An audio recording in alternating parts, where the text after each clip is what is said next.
लोग ज़ोहर की नमाज जुमे की नमाज अदा कर रहे थे इंद्रोक में। रोड पर लोग नमाज पढ़ रहे थे और ये कोई नई बात नहीं है, जुमे के एक दिन ऐसा होता है।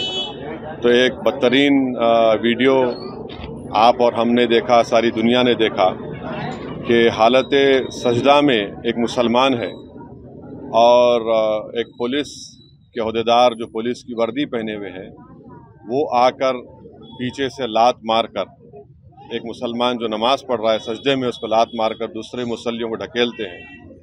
तो इससे साफ जाहिर हो रहा है कि किस तरह से मुसलमानों के ख़िलाफ़ एक नफ़रत पैदा कर दी गई है और किस तरीक़े से जो पुलिस का जो अहदेदार है उसके जहन में कितनी नफ़रत है मुसलमानों के ताल्लुक़ से।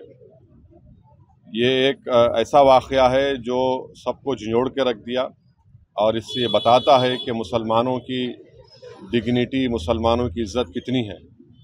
और मैं वज़ीर आज़म से पूछना चाहूँगा, हमारे मुल्क के वज़ीर आज़म से, क्योंकि दिल्ली में जो लॉ एंड ऑर्डर है वो मरकज़ी हुकूमत के पास, सेंट्रल गवर्नमेंट, यूनियन गवर्नमेंट के पास आती है। मैं पूछना चाहूँगा हमारे वज़ीर आज़म से, बीजेपी के लोगों से, कि बताओ वो जो मुसलमान जिसको आप हालत सजदा में नमाज में था, जिसको लात मारा गया है, जिसकी बेइज्जती की गई है, उसका ताल्लुक़ किस परिवार से है?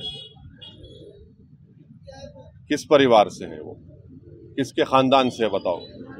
आखिर ये इतनी बेइज्जती क्यों की जा रही है भारत के 17 करोड़ मुसलमानों से, जो इस वतन अज़ीज़ के आबादी का 14% से ज़्यादा हिस्सा है?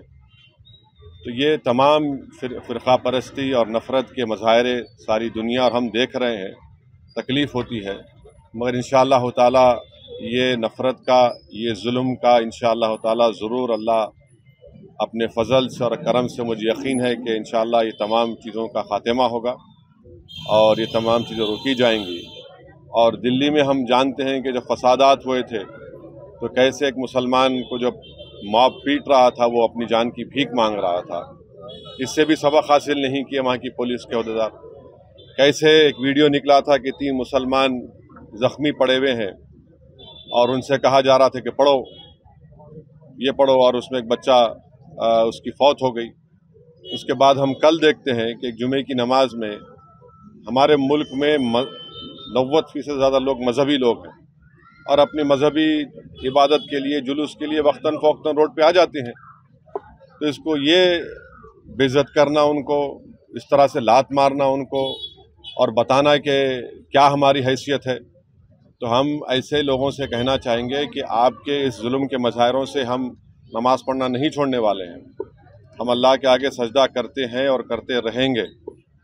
आप लात मारो या गोली मारो, मगर आपके लात मारने से, आपके गोली मारने से आप अपनी ज़हनियत का, अपनी नफ़रत का आप मज़ाहिरा कर रहे हैं और आप एक तरफ़ा काम कर रहे हैं। और भारत के मुसलमान का परिवार किस परिवार से ताल्लुक़ है बता दें। मैं ये तमाम मेरा सवाल है उन तमाम नाम निहाद सेकुलर पार्टियों से, हमारे मुल्क के वज़ीर आज़म से, कि बताइए जो सजदा कर रहा था जो मुसलमान है उसका किस परिवार से ताल्लुक़ है, बताइए हमको।